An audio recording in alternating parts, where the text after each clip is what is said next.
네, 반갑습니다. 11주차 집단 상담의 이론과 실제 수업을 시작하도록 하겠습니다. 이번 주는 우리 교재의 9장인데요. 17쪽을 여러분들 참고하시면 되겠습니다.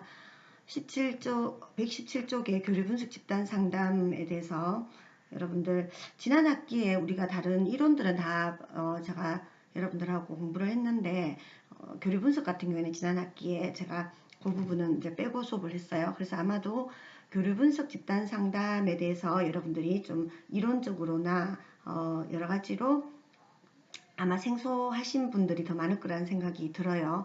교류 분석이라는 이 교류 분석 그 집단 상담 내지는 교류 분석 상담사 자격에 대해 가지고 요것만 뭐 평생교육원이라든가 이런 데서 하는 데가 많긴 합니다. 그만큼 어떠냐면 이 교류 분석은 좀 간단하면서도 실생활에 우리가 일상생활에 활용할 수 있는 그런 부분들이 많죠. 특히 이제 뭐 소통하는 방식이라든가 이런 거에서 기업체라든가 이런 데서도 교육 방식으로 해서 많이 활용이 되고 있습니다. 그래서 이 교류 분석은 한편으로는 개인 상담보다는 집단 상담에 많이 활용할 수 있는 그런 여지들이 많다라고 할 수가 있겠습니다. 그래서 이 교류 분석은 우리가 TA라고도 하는데요. 영어에 Transactional Analysis라는 이 영어의 T와 A자를 좀 따서 그렇게 해서 TA라고도 이제 지칭을 하고 있습니다. 1957년에 미국의 정신과 의사인 에릭 번에 의해서 창안되었고요. 그리고 인간의 교류라든가 어떤 행동에 관한 이론들을 집대서 해놓은 거다. 그러면서 이 인간이 이렇게 교류하는 방식, 어떤 인간의 구조 이런 것들에 의거해서 상담을 하는 그런 기법이다라고 보시면 되겠습니다. 그래서 TA 이 이론은 일본에서 심리치료내과라든가 이런 데 현장에서 많이 사용되어지기도 하고 아까도 말씀드렸다시피 교육이라든가 산업 현장에서 폭넓게 응용되고 있는 부분들이 있습니다. 이 TA 이론이 자기 발견의 방법으로서 또 이제 대인관계를 원활하게 하기 위해서 알기 쉬우면서도 배운 것을 즉시 사용할 수 있다는 이점을 가지고 있기 때문에 우리가 일상에서도 그냥 우리가 지금 이번에 그 수업을 통해서 여러분들이 이제 교류 분석 이걸 자기 스스로에게 응용해 볼 수 있는 그런 좋은 이론이다라고 그렇게 알고 계시면 되겠습니다. 에릭 번의 생애에 대해서 잠깐 보자면요. 캐나다에서 태어났고요. 1910년대 태어나서 70년대에 사망을 하셨는데 심장마비로 이제 갑자기 돌아가시게 되었습니다. 어린 시절에 이름을 이제 한번 개명을 해서 그래서 이제 어린 시절에는 다른 이름이었는데 지금은 에릭 번으로 쓰고 있고 아버지도 의사였다고 해요. 그래서 어린 시절에 돌아가셔서 어머니가 이제 편집인이자 작가였고 어머니가 의사가 되기를 권해서 의사가 처음에는 외과를 전공하다가 이후에 이제 정신과 공부를 시작하게 되었다라고 합니다. 오늘 수업에 차례는요, 인간관을 볼 거고요. 원래처럼 주요 개념이 뭐가 있는지를 보고 집단 상담의 그런 과정과 기법, 교류 분석의 집단 상담의 과정과 기법에 대해서 이렇게 보도록 하겠습니다. 우리 교재에 117쪽에 보면요. 치료자는 아무도 치유할 수 없다. 치료자는 내담자에게 상처를 주지 않도록 주의해야 되고 자연히 그 자체의 치유 행로를 밟아가는 것을 기다리면서 자신의 능력이 닿는 한도에서 환자를 치료할 뿐이다 라고 에릭 번이 이제 그렇게 말을 했어요. 그래서 에릭 번이 했는 이 말을 통해서 보면 뭡니까? 인간관을 아마 이 교류 분석 집단 상담이 가지고 있는 인간관이라든가 아니면은 그 기저에 깔려있는 철학적인 어떤 기초 이런 것들이 아마 여러분들 느껴지실 겁니다. 그래서 막 이렇게 이걸 억지로 뭔가 하는 게 아니라 뭡니까? 사람을 믿고 있는 거죠. 여기도 보면 그냥 어떤 그 자체로서 자연적으로 어떤 치유의 과정을 밟아갈 뿐이다라고 그렇게 보고 있는 거죠. 그리고 이제 인간은 에릭 번은 그런 얘기를 해요. 인간은 누구나 다 자신이 가지고 있는 사람마다 다 자기의 인생 각본을 가지고 있다라는 거죠. 그래서 우리 인간은 자기 각본에 의해서 살고 있다라고 그렇게 보고 있습니다. 그럼 만약에 이제 내 인생 각본이 굉장히 불행하게 각본이 짜져 있다거나 이러면 어떻게 되겠어? 불행해지겠죠.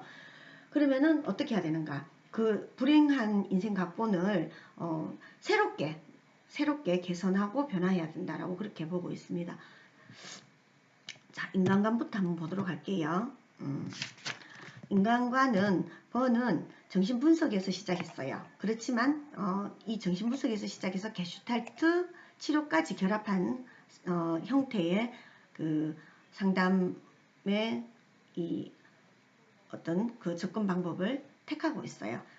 그래서 정신분석적인 접근을 기반으로 해서 이 교류분석 TA가 구축되었는데도 불구하고 어떠냐면 그의 인간관은 반결정론적입니다. 우리 여러분들 계속 결정론적이냐 반결정론적이냐 라는 이 철학이 굉장히 중요하잖아요. 그죠? 그래서 인간이란 무엇인가에 대해서 인간관이라는 거는 인간이란 무엇인가 인간을 바라보는 관점이잖아요. 인간관은 그러면은 정신분석 같은 경우에는 어때요?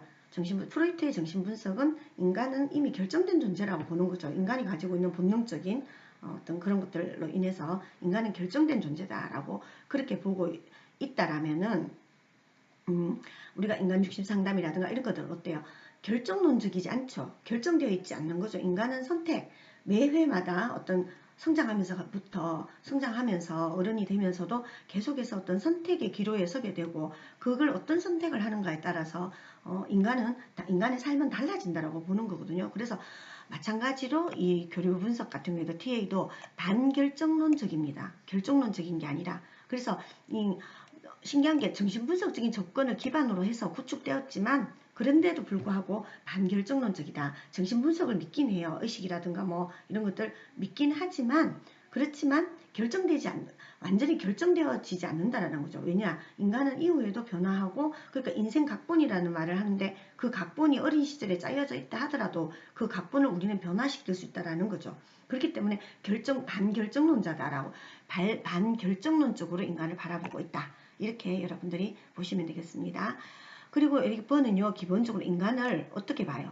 낙관적으로 봅니다. 그러니까 반결정론적이니까 어때? 인간은 사실 프로이트는 되게 뭔가 비관적이거든요. 인간이라는 게 한번 결정돼 버리면 어린 시절에 불행했으면 나중에도 그 불행한 이 무의식 속의 불행함 이런 것들이 계속 있기 때문에 인간은 불행할 수밖에 없다고 보는 거죠. 거기다가 계속해서 인간은 뭡니까?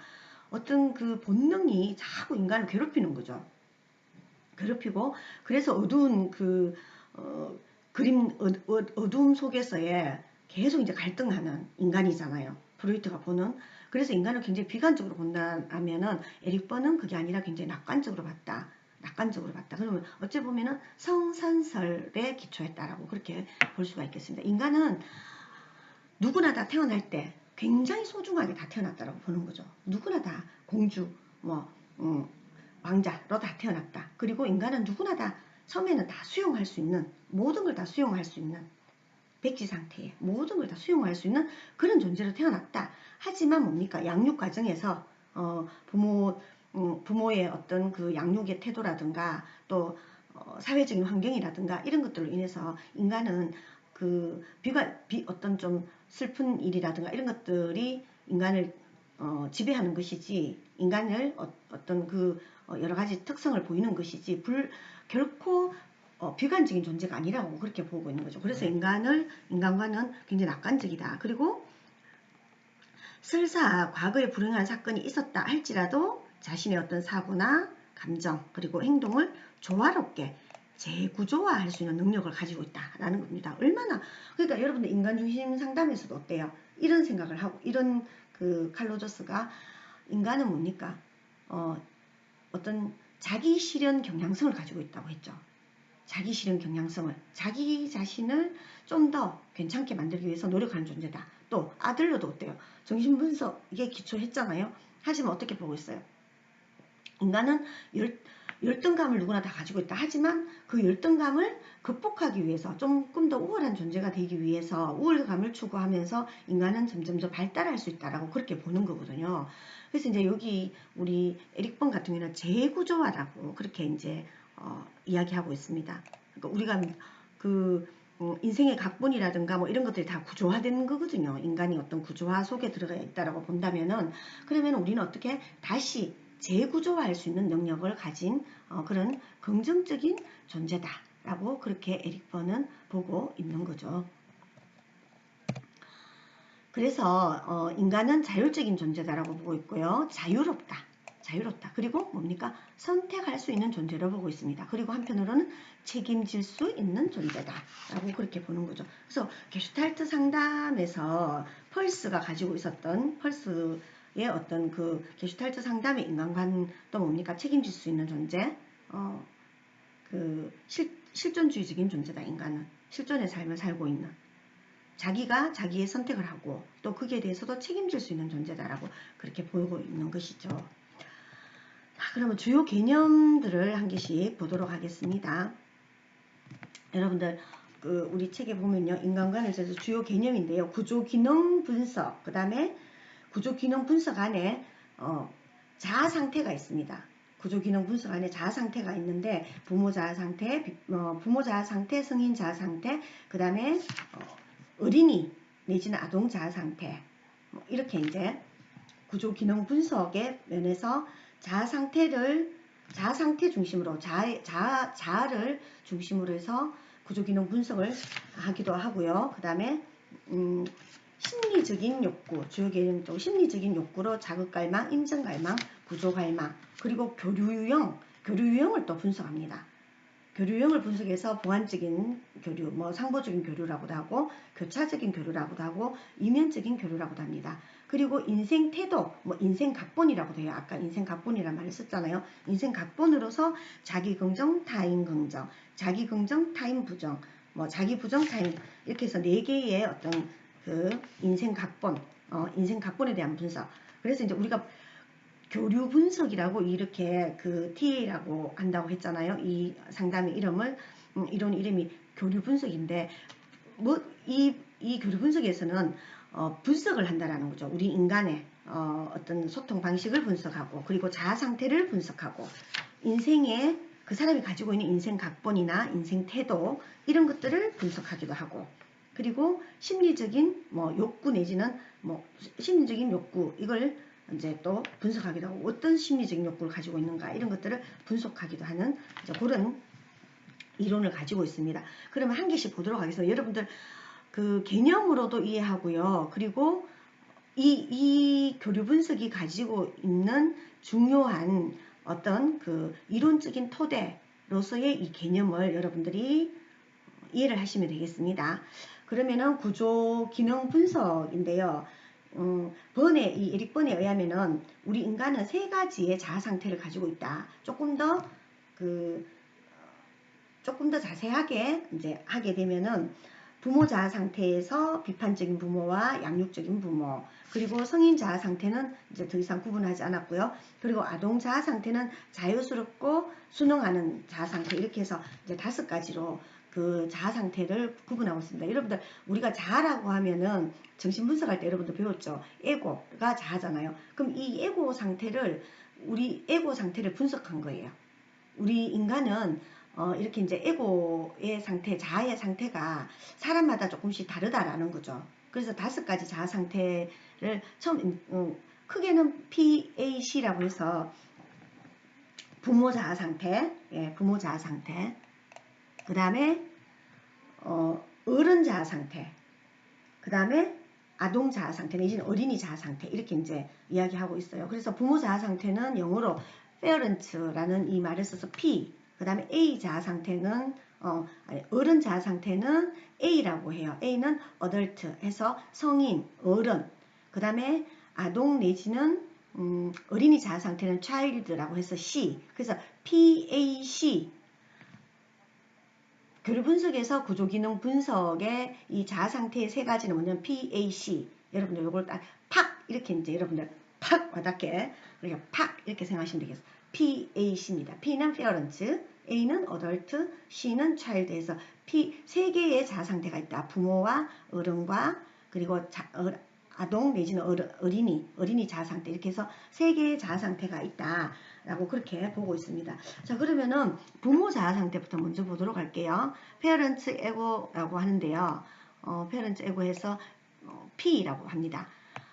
요거는 이제 양친, 부모님이나 아니면 양육자 내지는 외부로부터 획득한 태도인데요. 어린 시절 이런 태도인데 행동으로 이게 이제 성립이 되어버리는 거죠. 그래서 금지령, 명령에 관한 성격의 부분입니다. 뭐 금지하고 명령하고 막 이런 거. 그러니까 우리 여러분들 부모라고 생각하면 어때요?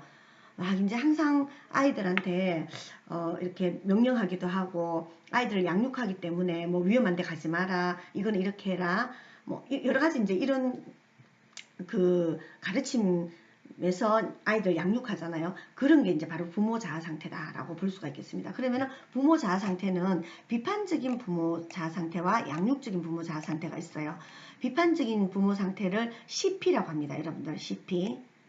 CP 뭐 크리티컬해서 비판적이다, 비평적이다 이런 뜻이거든요. 내지는 컨트롤이라는 걸 해서 CP라고 해요. 컨트롤 페어런츠 내지는 크리티컬 페어런츠 해서 CP 자아 상태. 그래서 이 비판적인 부모 자아 상태는 부모 중에서도 비판적이기도 하고 양육적인 부모가 있잖아요. 그럼 비판적인 부모는 어떠냐면 주장적이고 비평적이고 막 처벌하고 완고한 방식으로 기능하는 그런 이제 상태가 비판적인 부모 자아 상태라는 거죠. 그 다음에 양육적인 부모 자아 상태는 타인을 보살피고 관심을 가지고 보호적인 방식으로 기능하는데 때때로는 이게 과보되는 이런 부분들이 있다라는 겁니다. 그래서 이제 여러분들 보면 우리 자아는 PAC 세 개가 있다 했잖아요. 팍이라고 해서 세 개가 있는데 어떨 때는 어때요? 어떨 때는 우리 속에는 이런 게 다 들어있어요. 부모 자아 상태도 있다가 어른이 됐다가 어떨 때는 어린아이적인 자아 상태도 있다가 그렇게 하는데 이제 부모 자아 상태는 이런 상태를 우리가 부모 자아 상태라고 한다. 그리고 비판적인 거는 CP, 그 다음에 양육적인 부모 자아 상태는 MP 이렇게 보고 있는 거죠. 그 다음에 부모 자아 상태 넘어가고요. 그 다음에 성인 자아 상태 내지는 어른 자아 상태라고 해요. 그래서 어른 자아 상태 A, adult라고 해서 A, PAC라고 했잖아요. A, 요건 A입니다. 어른 자아 상태, adult. 그래서 성인 자아 상태 내지는 어른 자아 상태는 객관적인 사실에 근거해서 사물을 판단하는 기능이다. 아주 이제 현실적인 거죠. 한편으로는 되게 현실적이라서 그 컴퓨터에 비유되는 그런 성격의 이라고 볼 수가 있겠습니다. 그러면 이제 만약에 불이 났어요. 저기 보니까 산불이 막 났어요. 산불이 났을 때 우리가 그 어른 자아 상태는 어떤 거냐면은 바로 뭡니까? 119에 전화를 하는 거. 이게 이제 성인 자아 상태라고 할 수 있습니다. 그래서 개인의 연령과는 상관없이요. 사고를 기반으로 감정에 지배받지 않고 합리적이고 적응적인 기능을 합니다. 이거는 뭐 개인의 연령하고 상관없이 아이들이라도 뭡니까? 굉장히 성인 자아 상태에 있는 아이가 있거든요. 그리고 정신분석의 자아 기능과 유사하게 합리적이고 객관적이고 이성적으로 판단하는 것이다 라고 그렇게 여러분들이 알고 있으면 되겠습니다. 그래서 A는 어른 자아 상태다.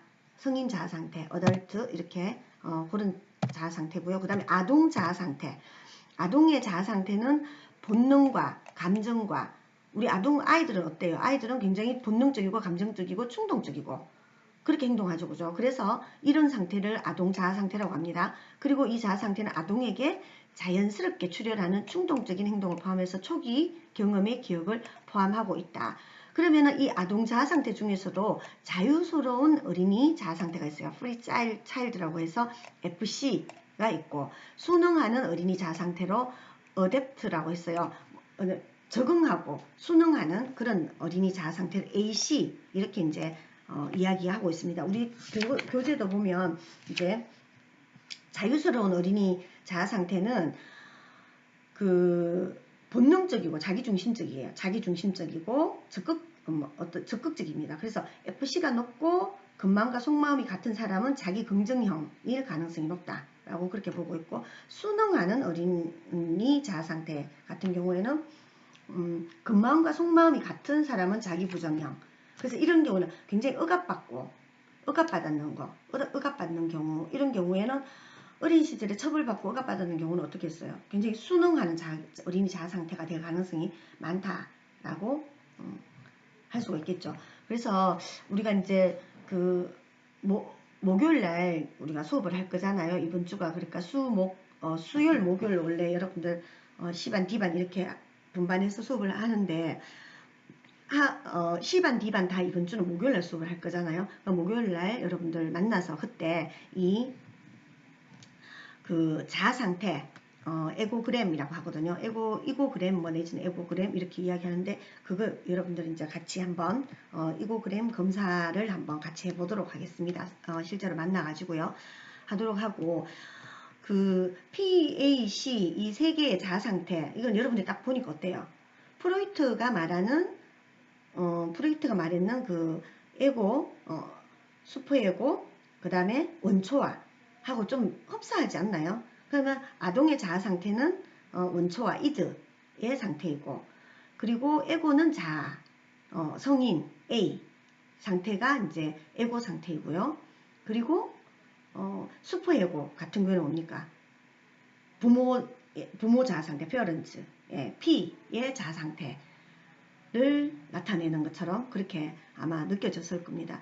그래서 뭐 프로이트처럼 무의식, 의식 이런 걸 구분하지는 않고 이제 의식 세계 속에서만 우리의 자아 상태를 이야기하고 있고 무의식은 빼고요. 무의식에 대해서는 이야기하지 않았고 의식 속에서 우리가 의식하는 자아 상태 속에서 아동 같은 자아 상태가 있고 그 다음에 어른 성인적인 자아 상태 A 상태 그 다음에 P 뭔가 좀 부모님처럼 막 이렇게 그러니까 슈퍼에고 상태의 자아처럼 막 이렇게 그 뭡니까 비판하고 그리고 뭔가 위에서 이렇게 내려다보면서 뭔가 잘하고 있나 못하고 있나 이런 걸 보는 그런 이제 슈퍼에고적인 그런 부분들이 있을 것이다. 그래서 그 자아를 이야기하는 거예요. 프로이트가 말하는 에고를 말하는 겁니다. 에고에서 이제 초자에 해당되는 부모의 자아, 그 다음에 이더에 해당하는 아동의 자아, 그리고 에고 상태인 뭡니까?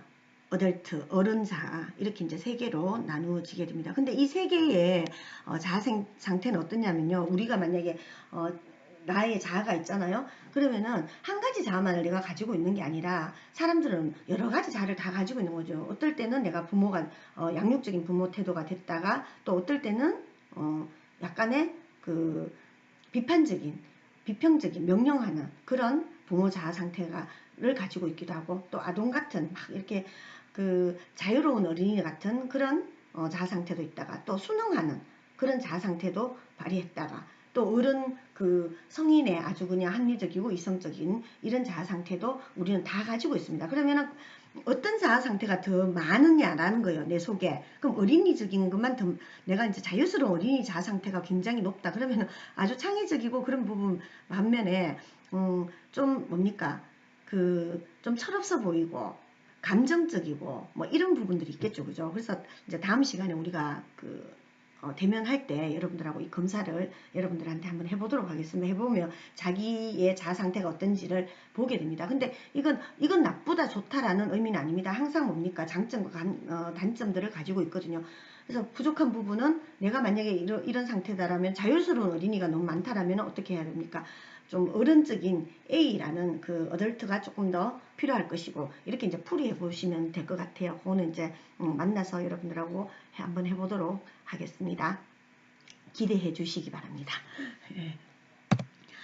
자, 그래서 이제 여러분한테 그 PAC에 대해서 그 구조기능 분석에서 자아 상태, 우리의 자아 상태에 따라서 분석을 하는 교류 분석에 대해서 여러분들하고 같이 했었는데요. 그러면 P는 P 중에서도 CP가 있고 MP가 있다 했죠, 그죠? 어른 부모 자아 상태 중에서도 뭡니까? 비판적인, 양육적인 거고 MP는 A는 성인, FC는 자유로운 어린이, 그리고 A씨는 적응하는 어린이의 자아 상태라고 했습니다. 그래서 긍정적인 측면과 부정적인 측면을 함께 가지고 있어요. 그럼 CP는 어때요? CP는 뭐라 했어요? 비판적인 부모상이에요. 이럴 경우에는 굉장히 도덕적이고 규범적이고 전통적이고 신념적이에요. 반면에 권위적이고 비난적이고 항상 지배하려고 하고 편견을 가지고 있다는 거죠. MP는 양육적인 굉장히 보호하고 따뜻한 부모 같은 그런 자아 상태죠. 보호적이고 양육적이고 지지적이고 이해적입니다. 반면에 부정적이나 맹목적이고 과보, 과간섭, 묵인하는 뭐 이런 부분들이 있다. A는 뭡니까? 어찌 보면은 우리가 정신분석 그 프로이트 정신분석에서도 어때요? 에고, 자아가 가장 강할 때, 자아가 딱 똑바로 서 있을 때 우리는 별로 흔들리지 않는다고 했잖아요. 그러니까 자기 자아를 강하게 제대로 세워놔야 된다고 했는데, 그러니까 여기서도 뭡니까? 그 에고거든요. 합리적, 논리적, 객관적, 현실적입니다. 대신에 뭡니까? 인간미가 부족하고 계산적이고 굉장히 기계적이다 라고 할 수 있죠. 그래서 어덜트 이제 A가 가장 현실적이고 좋긴 한데, 너무 A의 자아가 너무 높으면, 점수가 너무 높으면 어떻게 됩니까? 그러면은 너무 인간미가 없고 계산적이고 기계적이 된다라는 거죠. 그리고 어린이 자아 상태인 FC, 자유로운 어린이 상태죠. 프리 차일드라고 해서 자발적이고 명랑케하라고 창의적이고 자기 긍정적이에요. 반면에 충동적이고 자기애적이고 공상적이고 경거망동할 가능성이 있다. 대신에 AC, 적응적인 아동은 적응 잘하고 타협하고 신중하고 인내합니다. 하지만 우유부단하고 자기 속박, 그 다음에 의존적이고 좀 적대적인 이런 이제 태도를 부정적인 태도를 가질 수가 있다라는 겁니다. 네, 여러분들 한번 잘 생각해 보십시오. 나는 어떤지 한번 다음 시간에 검사하면서 좀 더 자세하게 이 부분은 하도록 하겠습니다. 그리고 심리적인 욕구에는 우리 책에처럼 자극갈망, 인정갈망, 구조갈망 이런 것들이 있어요. 자극갈망은 어떤 건가? 다른 사람으로부터 신체적인 접촉을 받고 싶어 하는 욕구예요. 신체적인 접촉. 우리는 이제 모두 다 심리적인 욕구들을 가지고 있잖아요. 그리고 인간은 생존에 필수적인 거다. 항상 이제 스트로크라고 하거든요. 이걸 스트로크를 받고 싶어 한다. 라고 이제 뭔가 심리적으로 따뜻하게 뭔가 하고 싶은 그런 걸 가지고 있고, 인정욕구. 여러분 인정욕구 아시죠? 사랑받고 싶고 인정받고 싶고 비슷합니다. 타인으로부터 제공할 수 있는 특별한 종류의 감각을 추구하고 있는데, 버는 그 상대로부터 받는 인정 자극을 스트로크라고 불렀어요. 인정 자극. 스트로크는 어루만져 준다라는 거거든요. 인정받는, 이게 이제 스트로크라고 하는데, 이런 걸 우리는 다 받고 싶어 한다, 인간들은요. 그래서 스트로크를 주고받는 것은 사회적 상호관계의 최소적인 어떤 그 교류를 구성하게 되는데, 교류분석 집단 상담자는 우리의 삶을 유지하는 데 있어서 적절한 어루만짐이 다들 필요하다라고 그렇게 보고 있죠. 근데 긍정적인 스트로크하고 부정적인 스트로크로 이제 나눠 볼 수가 있다라고 할 수가 있겠습니다. 그 다음에 인정갈망, 자극갈망, 그 다음에 구조갈망이라고 있습니다. 구조갈망은 인간이 삶을 유지하는 동안 주어진 시간, 즉 인생을 어떻게 보낼 것인가의 방법을 우리 각자가 찾고 발달시키려는 욕구다라는 거죠. 구조갈망은요, 인생을 어떻게 살 것인가의 방법을 개인이 각자 찾고 발달시키려는 욕구라고 했는데, 그래서 우리는 이제 이런 그 스트로크를 위해서 우리 삶에 필요한 스트로크, 만약 인정갈망 이런 것들이 필요하겠죠. 그죠? 이 스트로크가 필요하다고 했는데, 이렇게 하기 위해서 우리는 어떻게 하냐면은 철수도 하고 의례적인 행동도 하고 여흥도 즐기고 활동도 하고 게임도 하고 친밀성 이런 것들을 이제 가지기 위해서 노력한다라고 볼 수가 있겠죠. 네, 여러분 이제 우리가 이 교류 분석에서 말하는 심리적인 그 욕구는 보면은 이제 사랑받고자 하는 욕구, 메슬로우 같은 경우에도 우리 여러분들 메슬로우의 욕구의 피라미드 아시죠? 그죠? 피라미드 거기에도 보면 어떤 게 나와요? 사랑받고자 하는 욕구, 그게 뭡니까?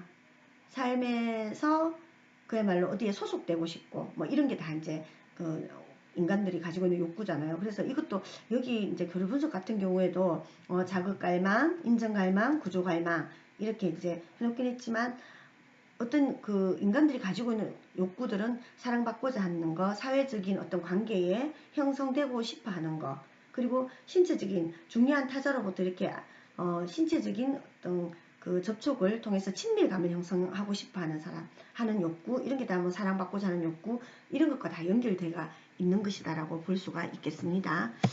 자, 그러면 교류 유형이 또 교류 분석이잖아요. 그럼 교류하는 유형이 또 있어요. 어떤 식으로 교류를 하는가? 교류하는 유형으로서 우리 책에는 보완적인 교류, 교차적인 교류, 이면적인 교류 이렇게 이제 구분을 해놨습니다.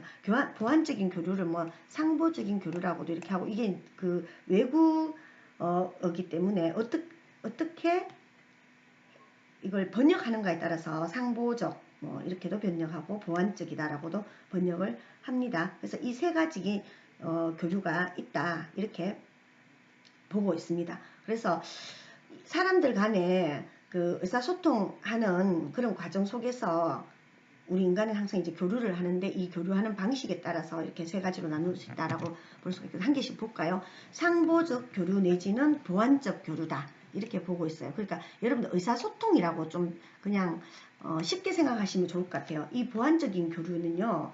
어떤 자아 상태가 상대방의 어떤 자아 상태에게 보낸 자극에 따라서 원하는 방법을 원하는 반응에 대한 방법을 이제 받는 것인데 그 인정이나 어루만짐 이런 것들이 앞에서 이제 인정 욕구 우리가 그 다음에 자극 욕구 이런 것들을 가지고 있다고 했잖아요. 그래서 이런 것들이 서로 보완적이기 때문에 대화가 계속 되게 된다라는 거죠. 그래서 예를 들면은 이런 거죠. 뭐 여러분들 상보적인 의사소통 뭐 이렇게 말 상보적인 교류라고 하면은 내가 만약에 엄마 지금 우리 체교처럼 엄마 지금 시간이 몇 시인가요? 라고 질문했어요. 지금 시간은 6시 25분 이렇게 딱 말하면 이건 딱 뭐예요? 상보적인 교류라는 거예요. 예, 내가 이런 말을 할 때 내 자아 상태에서 그럼 이건 뭐죠? 어른 자아 상태인 거죠. 어른 자아 상태 A라는 A 자아 상태에서 그냥 어른이 어른한테 묻는 거예요. 지금 몇 시예요? 하니까 몇 시다라고 딱 말해주는 거죠. 그래서 있는 그대로 동시에 내가 송신자 말하는 내가 원하는 방식대로 그대로 돌아오는 거 이게 이제 상보적 내지는 보완적 교류다라고 볼 수가 있겠습니다.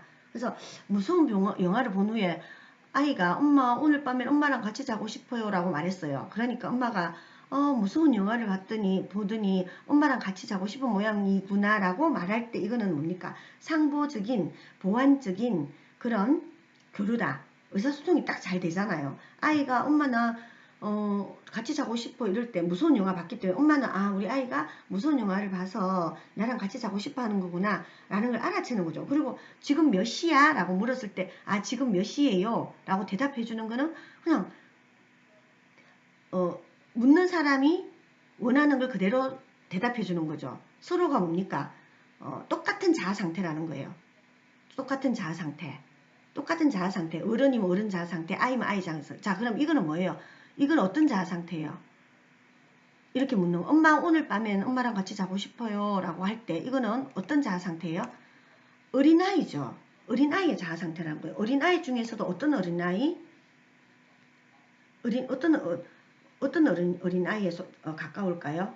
뭔가 좀 보호받고 싶어하는 그런 순응하는 어린아이 같죠, 그죠? 순응하는 어린아이의 자아 상태라는 거예요. 그러니까 엄마는 어때요? 어떻게 받아줘야 돼요? 이럴 때 순응하는 자아 상태일 때는 CP가 아니라 CP는 뭐죠? 비판적인 부모잖아요. 이럴 때는 부모님이 따뜻하게 안아줘야 되는 그런 상황인데 어떤 부모? 양육적인 부모 상태로 받아줘야 된다는 거죠. P는 P이되 양육적인 그런 널처링의 어떤 PA의 자아 상태로 받아줘야 된다는 거예요. 따뜻하게 안아줘야 될 때잖아요. 지금 아이가 엄마랑 같이 자고 싶어요. 자, 그런데 만약에 엄마 나 오늘 엄마랑 같이 자고 싶어요 라고 이야기할 때 왜 엄마랑 같이 자고 싶어? 그냥 혼자 자. 라고 할 때는 이거는 뭐예요? 아이들은 그렇게 말 안 하더라도 그래 니도 지금 나이가 15살이나 됐는데 왜 엄마랑 같이 자고 싶어? 이제는 너도 15살이 됐으니까 중학생이 됐으니까 엄마랑 따로 자야 돼 라고 말하는 이건 뭐예요? 엄마는 이럴 때 뭐죠? 이거는 비판적인 부모의 자아 상태 내지는 뭡니까? 어른 이성적이고 합리적이고 현실적인 자로 딱 쟀는 것처럼 그렇게 말하는 자아 상태인 거죠. 이럴 때는 어때요? 제대로 된 교류가 안 되겠죠. 그래서 아이가 상대가 꼭 아이가 아니더라도요. 상대가 만약에 이런 상대가 자아 상태가 어떤가에 따라서 어른의 자아 상태로 말하면은 어른의 자아 상태로 받아줘야 되는 거예요. 그리고 아이의 자아 상태로 말하면은 아이의 자아 상태 내지는 아니면은 이렇게 그 부모의 자아 상태로 받아줘야 되는 거죠. 그래서 그 얘기에 따라서 그래서 뭐 새 차를 샀는데 엄마 야 내 새 차 진짜 멋지지? 라고 이렇게 이야기를 했어요. 그랬을 때 내 새 차 너무 좋아. 난 이 차 보니까 너무 마음에 들고 잠이 안 올 것 같아 라고 이야기하는데 이거는 뭐예요? 굉장히 어린아이 같은 지금 자아 상태죠. 근데 그 돈이 그래 당연히 좋지. 그 돈이 얼만데 딱 이렇게 이야기하면 뭡니까? 상보적인 의사소통이 아니라는 거죠. 알겠죠? 그죠? 어떤 건지. 상보적인 상태는 그냥 있는 그대로 보세요. 어떤 특정한 자아 상태에서 보내는 메시지가 수신자로 기대하였던 반응을 얻을 때 이루어지는 교류, 이게 이제 상보적인 교류 상태다라는 거죠. 나 해외여행이 너무너무 가고 싶어. 내지는 나 있잖아. 이 코로나 끝나면 해외여행 갈 거다? 막 이렇게 이야기를 했어요. 어디 갈 건데? 라고 어디 갈 거야? 라고 이렇게 물으면서 좋겠다? 라고 말하면은 이거는 상보적인 거죠. 그렇죠. 왜냐하면 내가 말할 때 막 자랑하는 거잖아요. 그럼 그 자랑을 받아줘야 되는 거예요. 쉽게 말하면 그 자랑을 받아줄 때 이거는 상보적인 내지는 보완적인 그런 교류다라고 볼 수가 있습니다. 그러니까 가장 바람직한 그 교류 유형이다라고 보면 되겠습니다. 근데 이렇게 교류가 잘 되면 어때요? 인간관계도 좋아지겠죠.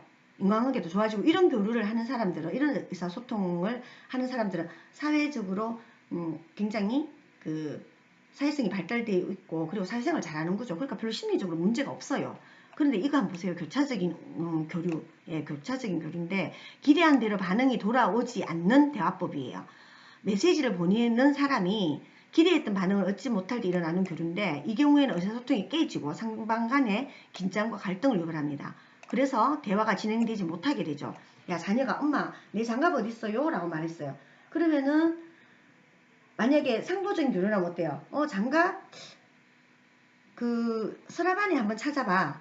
네가 자주 놓는 그곳에 한번 찾아봐. 내지는 아니면 엄마도 못 봤어. 이렇게 말하면 되는 거죠. 근데 칠칠 맞기는 언제 제대로 내 물건을 챙길래? 라고 엄마가 말했을 경우에 이때는 교차적인 교류다라는 거죠. 이거는 이제 제대로 교류가 잘 안 되는 거예요. 뭐 우리 책에도 나있죠. 엄마 지금 몇 시인가요? 라고 똑같이 물었어요. 앞에서처럼. 그랬을 때 네 시계가 없나? 니는 시계도 없나? 바빠 죽겠는데 왜 그거 엄마한테 묻냐? 딱 이렇게 말하는 거. 이게 이제 교차적인 교류다. 잘못된 교류 방식이다. 이래 되면 이제 더 이상 말 안 쓰고 싶은 거죠. 네. 네. 그 다음에 이면적인 교류라고 있어요. 이면적인 교류는 그 말하는 사람이 보낸 메시지에 다른 의미가 내포되어 있을 때 일어나는 거예요. 그러니까 말은 뭐 지금 시간이 몇 시고? 하면서 이렇게 물었어요. 남편한테. 그거는 지금 시간이 몇 시냐? 이렇게 물은 거예요. 이제 늦게 귀가한 남편한테. 내지는 아니면 늦게 귀가한 딸이나 뭐 자식한테도 마찬가지로 가족한테 지금 시간이 몇 시냐? 라고 이렇게 물었는 거예요. 그 말은 뭐 한다고 이렇게 늦게 뻘뻘거리면서 돌아다니는 이런 뜻이거든요. 그래서 이거는 실제로는 몇 시냐라고 물었지만 이거는 몇 시냐를 시간을 묻는 게 아니라 니 좀 일찍 다녀라. 뭐 이런 뜻이거든요. 그래서 이제 이런 게 이제 이면적인 교류다라고 볼 수가 있겠습니다. 우리 교재로 예를 들어서 아내가 남편에게 옆집에 김 과장이 부장으로 승진했다네요. 라고 말하는데 사실은 옆집이 승진했다고 말하는데 이면적으로 뭐냐면은 당신은 왜 그 모양이냐 옆집에는 승진했는데 뭐 이런 말이죠. 그러니까 남편이 그래 알았어 라고 하는데 남편도 그래 어쨌단 말인데 내 승진 못했다고 지금 뭐 내 무능하다고 나한테 지금 이 뭐라고 하죠. 내 무능하다고 나한테 지금 창피 주는 거냐 이렇게 이제 딱 그 교류가 오는 거죠. 어떤 소통을 하는 거죠. 그리고 이런 것들은 이제 이면적인 교류다라고 하죠. 그래서 한편으로 보면 이중적인 메시지를 주는 거죠. 말은 이렇게 하지만 속뜻은 그게 아닌 거죠. 시간이 지금 몇 시냐? 라고 물었을 때 진짜 근데 시간이 몇 시냐? 라고 물었는데 지금 시간 11시 이렇게 이야기했어요. 그러면 소통이 잘 안 되는 거죠. 그게 아니라 지금 시간이 몇 시냐? 라고 하면 그때는 어떻게 이야기해야 돼요? 네, 일찍 다니겠습니다. 라든가 뭐 그렇게 이야기해야 되겠죠. 그래서 우리 여기 예에도 보면 엄마 아빠 오늘 몇 시에 들어오세요? 엄마 아빠 오늘 몇 시에 들어오세요? 엄마는 9시 전에 들어오실 것 같은데 사회적 메시지는 이거예요. 이제 밖으로 드러나는 거는. 근데 심리적으로는 나는 오늘 저녁에 아빠랑 신나게 게임하고 싶다. 아빠 오늘 몇 시에 들어오냐? 오늘 아빠랑 같이 게임하고 싶어. 이렇게 이제 이야기하는 거예요. 근데 엄마도 엄마도 아빠랑 이야기 나누고 싶은 게 많다. 이렇게 이제 심리적인 각자 완전히 다른 이야기를 하고 있죠. 그러니까 아들이랑 지금 보니까 아들인지 딸인지 모르겠는데 엄마랑 이렇게 대화를 하고 있는데 자녀랑 엄마랑 대화를 하고 있는데 실제로는 여기에 나오는 이렇게 말하는 것과 생각하는 게 너무 다른 거죠. 그래서 사회적인 메시지와 심리적인 그 이면에 심리적인 메시지들이 숨어 있는 거죠. 그러면 이렇게 됐을 때는 굉장히 비생산적인 의사소통이 된다. 왜냐면은 제대로 된 소통이 안 되기 때문에 이제 그렇다라고 이제 볼 수가 있겠습니다. 그래서 이런 이제 이면적인 교류가 있을 수가 있습니다. 예, 그 다음에 오늘은 조금 더 수업을 좀 더 길게 해야 될 것 같아요. 그 다음에 인생 태도 내지는 인생 각본이라고 하거든요. 우리는 이제 각자가 다 인생 각본을 가지고 있는데 어린 시절에 부모의 양육 태도라든가 아니면 가정 환경, 뭐 출생 순위 이런 것들의 영향을 받아서 자신이라든가 아니면 타인 또 우리 환경 뭐 이 세계에 대해서 반응하는 개인의 태도, 이걸 이제 인생 태도 내지는 인생 각본이라고 이야기를 합니다. 그래서 이고그램의 기본적인 패턴은 자기 긍정, 뭐 타인 긍정, 자기 긍정, 타인 긍정, 그 다음에 자기 긍정, 타인은 부정, 자기 부정, 타인 긍정, 자기 부정, 타인 부정, 이렇게 이제 여러 가지 네 가지의 그 태도로 나눠볼 수 있습니다. 그래서 딱 봐도 어때요? 자기 긍정 그러면 I am okay, you are okay예요. 나도 좋고 너도 좋아. 이러면은 어때요? 모든 게 다 편안하고 좋겠죠, 그죠? 가장 이제 이런 나와 타인이 다 나를 긍정하고 타인을 긍정하는 이런 생활 태도, 내는 인생 태도, 인생 각본을 가지고 있는 사람들은 그야말로 성공할 수 있는 가능성이 많은 거죠. 인생의 승리자. 뭐 이게 성공이라는 게 뭐 사회적인 성공 이런 걸 떠나서 자기 스스로 이제 인생의 승리자다라고 그렇게 볼 수가 있겠죠. 그리고 이제 자기 긍정, 타인 부정.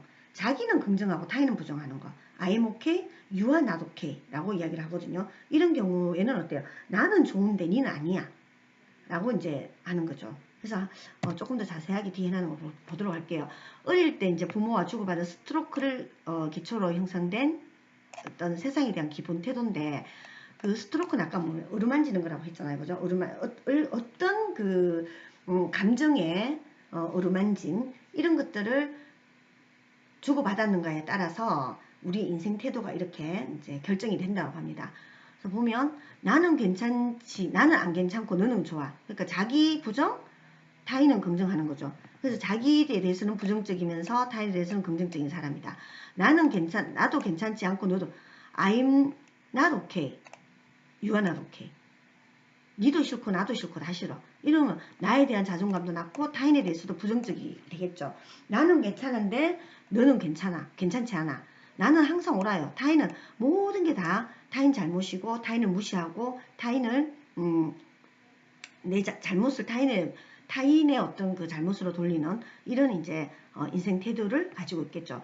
나는 괜찮다, 너도 괜찮다. 이게 이제 가장 긍정적인 사람. 그래서 인생에서 승리할 수 있는 사람이 이 사람이다. 나머지는 다 어때요? 패배자가 될 수밖에 없죠. 여기 보세요. 나는 괜찮지 않다. 너는 괜찮아. 이것도 뭐예요? 항상 뭡니까? 나를 부정하고 다른 사람만 괜찮다고 하니까 자기 패배적인 감정에 사로잡힐 수밖에 없는 거죠. 그래서 자기 긍정과 타인 긍정 이런 인생 태도를 가진 사람들은 승리할 수 있는 그런 가능성이 많은 반면에 나머지는 패배자가 될 가능성이 많다라고 이제 그런 인생 태도에 대한 것이다라고 볼 수 있겠습니다. 그래서 나는 괜찮지 않다. 나는 우리 자기 긍정, 타인 긍정 같은 경우에는 자신과 자기 긍정, 타인 긍정 이런 매사에 다 자존감도 높고 또 타인도 존중해 줄 줄 아는 이런 것 때문에 이제 승리할 가능성이 많다라고 이제 볼 수가 있겠습니다. 나머지는 이제 관계가 다 어려워집니다. 결국에는요. 나는 나를 부정하고 상대를 계속 긍정하는 사람도 결국에는 자기 패배적인 것 때문에 이제 결국에는 관계가 나빠진다라고 볼 수가 있겠죠. 그 다음에 이제 상담, 그러면 교류 분석 집단 상담의 목표는 뭔가 집단원이 현재 행동과 삶의 방향에 대해서 새로운 결정을 내릴 수 있도록 도와주는 겁니다. 예, 새로운 결정. 우리가 이제 그 사람이 가지고 있는 인생에 대한 어떤 태도, 각본, 이런 것들이 있을 거 아니에요. 그런 것들을 새로운 결정을 내릴 수 있도록 이제 그 각본을 좀 부수고, 그 인생 태도라든가 잘못된 인생 태도, 이런 것들을 좀, 변환할 수 있는, 그렇게 하도록 하고, 그리고 내담자는 그의 삶에서 초기 결정을 따름으로써 자신의 자유를 스스로 제한하였는가를 자각할 수 있도록 해주고, 지금까지 자유롭지 못한 선택에서 편안하고 자율성 있는 삶의 방식을 선택할수록 도와준다. 그래서 자아 상태가 자신의 자아 상태에서 자신의 자아 상태가 어떤지를 잘 파악해야 되겠죠. 내가 너무 순응하는 어린이 자아 상태가 많다라고 하면은 항상 어때요? 내가 뭔가를 선택하지 못하는 그런 이제 부분들이 있겠죠. 그죠? 그런 것들을 이제 봐줘야 되겠고. 그리고 집단 상담의 이 목표는 집단원이 긍정적인 삶의 방향으로 목표를 세울 수 있도록 해주는 게 바로 집단 상담의 목표다라고 볼 수가 있겠습니다. 그러면 이 집단 상담자의 역할은 그럼 어떻겠어요? 당연히 교류 분석에서는 인지적인 초점을 중요시합니다. 어떻게 집단원들이 어떻게 생각하는가, 어떤 인지를 하고 있는가. 그래서 집단원과 상담자의 관계에 있어서 동등함, 평등함. 그러니까 우리가 그 상담자와 집단원 간의 관계 자체를 동등하게 본다라는 거죠. 그리고 집단원과 계약을 통해서 치료적 과정에서 파트너가 되는 집단 리더의 동등성을 강조합니다. 그러니까 교육생이고 뭐 이게 아니라 파트너로서의 역할. 그래서 결과적으로는 상담자의 역할은 집단원의 최초의 계약을 만족시키기 위해서 자신의 지식을 적용하는 거다. 계약, 최초의 어떤 목표다라고 볼 수가 있겠죠. 그죠? 그래서 집단 상담자의 역할은 집단원들이 스스로 자각을 해서 자발성과 친밀성의 능력을 회복하고 인지하고 변화할 수 있도록 촉진해 주는 게 바로 집단 상담자의 역할이다라고 볼 수가 있겠습니다. 그래서 집단 상담자는 스스로 뭔가를 집단원들이 자각할 수 있도록 해주고 자발적으로 뭔가를 할 수 있도록 그리고 서로가 이제 친밀해질 수 있도록 하고 그렇게 될 수 있도록 촉진해 주는 역할을 한다. 그렇게 이제 볼 수가 있겠습니다. 다음에 이제 집단 상담의 과정인데요. 이 집단 상담의 과정은 집단 상담의 과정까지 할까요? 집단 상담의 과정까지 하고 마치도록 하겠습니다. 그래서 이 교류 분석은 집단원의 의도와 개인 목표를 진술해야 하는 상담 계약을 이해하고 설계할 수 있는 내담자의 능력과 자발성에 근거를 합니다. 그래서 집단 상담 과정은 어떠냐면 시작 단계, 작업 단계, 마무리 단계 이렇게 나누어져 있습니다. 여러분들 집단 상담의 시작부터 하는 걸 한번 머릿속에 한번 그려보세요. 시작 단계에서는 교류 분석에서는 어떻게 하냐면은 계약을 합니다. 넓게 보면은 집단의 결과는 집단 상담자와 집단원의 관계의 속성과 상담자의 능력에 달려 있습니다. 그래서 이 시작 단계에서 이제 계약을 하는 겁니다. 우리가 어떻게 이 집단을 가지고 갈 것인가에 대해서 할 텐데, 그래서 이때 이제 이 시작 단계에서는 집단원들을 편안하게 해주고 자기 이야기를 할 수 있는 여러 가지 어떤 허용적인 태도로서 무엇이든지 말할 수 있는 그런 상황을 만들어주는 거, 이게 이제 집단 상담자의 능력에 달려 있겠죠. 그죠? 그 다음에 작업을 하는 단계인데요. 계약이 형성되면 이제 집단원과 집단 상담자 간의 어떤 집단원 간, 또 집단 상담자와 집단원 간 이렇게 해서 관계가 딱 맺어지잖아요. 그럼 친밀해지고 또 허용적인 태도 속에서 자기 얘기를 할 수 있는 그런 상황이 되겠죠. 그죠? 그러면은 이게 이제 계약이 형성되었다라고 그렇게 보는 거거든요. 그래서 생활 각본을 궁극적으로 결정을 합니다. 그리고 정당화하기 위해서 집단원들이 사용하는 개인 특유의 감정에 초점을 맞추는 단계가 되는 거죠. 그 다음에 마무리. 아동 자아 상태에서 재결정이 이루어지면 집단의 모든 사람들이 보기에도 분명한 목소리라든가 몸짓, 얼굴 표정이 일어나게 된다. 그래서 이제 아동 자아 상태에서 시작 단계에서는 모든 게 다 허용되고 뭐 이런 아동 자아 상태 같으면 어때요? 아이들의 자아 상태를 한번 생각해 보세요. 굉장히 자유롭고 뭐 이런 상태인 거죠. 그죠? 자유로우면서도 뭐든지 받아들일 수 있는 그런 단계에서 작업이 이루어지고 그 다음에 다시 이 집단의 종결 단계에 오면 우리가 이제 아동 자아 상태는 자기 말 목소리라든가 이런 것들을 자세하게 못 내거든요. 아이들이 그렇잖아요. 아이들은 자기 주장이라든가 이런 걸 잘 못하잖아요. 근데 이제 마무리 단계가 되면 자기 주장을 하고 분명한 목소리를 내고 얼굴 표정까지 이제 변화가 일어난다. 이렇게 이제 마무리 단계까지가 있을 수가 있겠습니다. 예, 여러분 오늘 여기까지 하고요. 요 집단 상담의 과정은 나중에 우리 목요일날 만나서 좀 더 자세하게 조금 더 자세하게 여러분들하고 수업하기로 하고 오늘 여기서 마치도록 하겠습니다. 좀 시간을 조금 길게 했어요. 왜냐하면 직접 만나서 여러분들하고 조금 일찍 마칠 수 있도록 야간 수업이기 때문에 그렇게 할 수 있도록 하기 위해서 제가 수업을 조금 더 진행을 했습니다. 네, 여러분 수고하셨습니다. 목요일날 뵙겠습니다.